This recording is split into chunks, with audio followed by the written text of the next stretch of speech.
Bonjour à tous, aujourd'hui on se retrouve pour le top 5 des altcoins dans le narratif gaming. Il y en a énormément, j'ai fait un choix. Je vais vous les présenter en vous les expliquant rapidement à l'oral au niveau de la fondamentale. On va surtout se pencher sur la technique pour avoir les bons points d'entrée, les bons points de sortie. J'espère que vous êtes prêts, let's go! Comme d'habitude, avant d'aller plus loin, formation Smart Money Concept offert dans la description les gars. Et on commence tout d'abord avec notre premier altcoin qui n'est autre que le Apecoin. Apecoin très récemment ont annoncé le fait qu'ils allaient lancer leur propre blockchain, leur layer 2 en utilisant la technologie de Arbitrum qu'on appelle le Orbit Stack. Donc ça c'est intéressant, il y a pas mal de choses. Ils devaient délivrer des métaverses, pas mal de jeux aussi. On a très peu vu, on a vu aussi leur collection chuter et notamment autour du token aussi qui est quand même énormément valorisé, énormément d'inflation, de dilution. Donc à l'heure actuelle n'a toujours pas posé de bottom, mais c'est ça selon moi le point intéressant. Si jamais on voudrait entrer sur cette valeur qui quand même ils ont quand même marqué les esprits lors du dernier bull market, je pense qu'ils n'auront pas de mal à se relever, surtout que l'image de marque des fameux singes NFT sont connus mondialement. Je suis presque persuadé qu'ils n'auront pas de mal à se relever s'ils arrivent à délivrer tout ce qu'ils devraient délivrer, notamment Yuga Labs. Donc sur le Apecoin à l'heure actuelle, vous voyez, la structure n'est pas établie. Donc on a déjà eu un peu une espèce de stagnation à ce niveau-là, mais rien de concret. Là pareil, ça fait, j'ai envie de vous dire, très peu de temps qu'on latéralise, seulement 200 jours. Généralement, les genres de latéralisation, ça peut durer 200, 500, 600 jours. Donc là, pour moi, c'est toujours léger. D'ailleurs, là, on vient de créer un espèce de support à ce niveau-là, donc je pense qu'il sera liquidé. Est-ce qu'on arrive du coup sur la fin de la chute du token, parce qu'il n'a fait que chuter, où on crée un espèce de double bottom, on le liquide avec une mèche et ensuite, boum, COS et repartir. Donc si on a cette structure-là, bien évidemment, avec la structure d'accumulation, donc cassure à la baisse, donc on casse le support, mais on casse à la hausse le point à l'origine de la baisse, boum, signal haussier. D'ailleurs, tout ça, on vous les apprend au sein de notre école si jamais ça vous intéresse de vous renseigner dessus, vous avez tout dans la description, mais voilà, c'est ce pattern là qu'on veut voir et dès que vous l'avez sur toutes les charts, je vous l'ai déjà montré, dès qu'on l'a, c'est un gros signal aussi. Donc sur le Ape, j'aime beaucoup ce projet là, mais j'attendrai une structure claire comme cette dernière, parce que quand même on est sur un token, si je comparé aux autres, depuis janvier 2023, là où tout le monde explose, on est sur un token qui a perdu 83% de sa valeur. C'est assez fou. Donc pour ma part, je pense qu'il faut pas l'éliminer, mais il faut le noter dans un coin de la tête et scruter la chart, mais c'est pas pour maintenant selon moi le breakout de ce token là, vraiment pas pour maintenant. Le deuxième token gaming, il n'est autre que le Illuvium. On en avait déjà parlé, on avait parlé de cette position, je pense que vous en rappelez. Retour dans la demand, on avait eu l'accumulation avec le fameux COS. Ok, encore une fois, c'est toujours la même chose. Boum, on l'a cassé. Et ensuite, on a réussi à TP. Je crois que c'était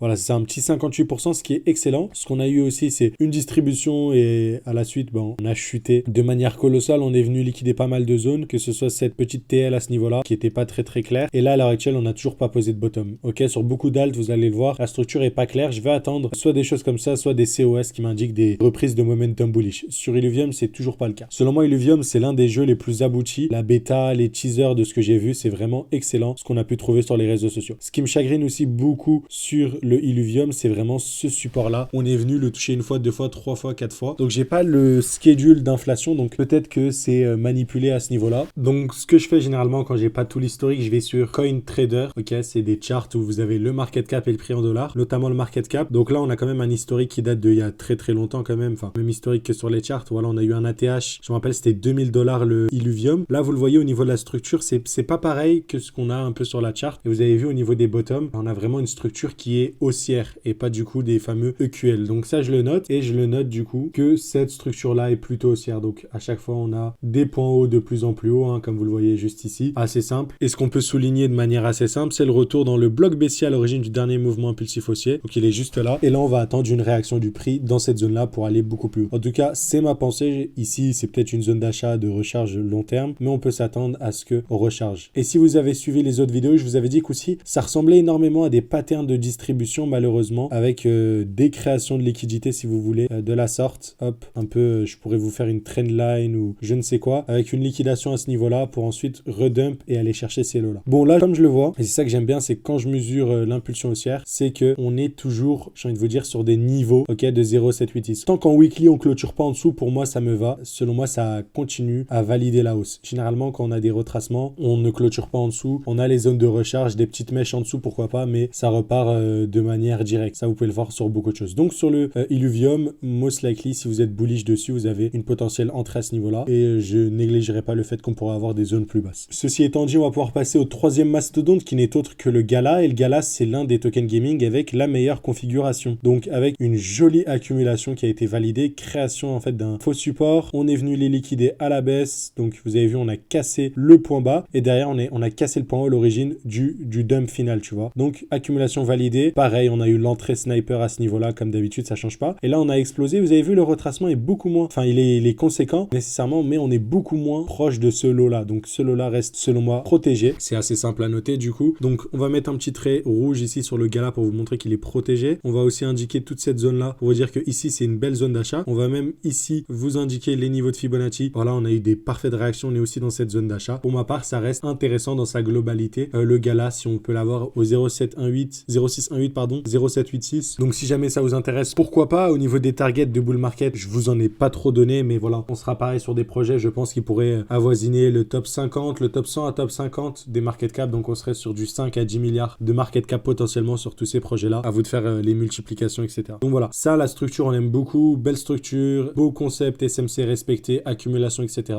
Là, très haussier. On a eu des réactions du prix parfaitement dans la supply ici, vous l'avez vu. On est revenu pump, boom, on a dump. Là, on est repassé, on a dump.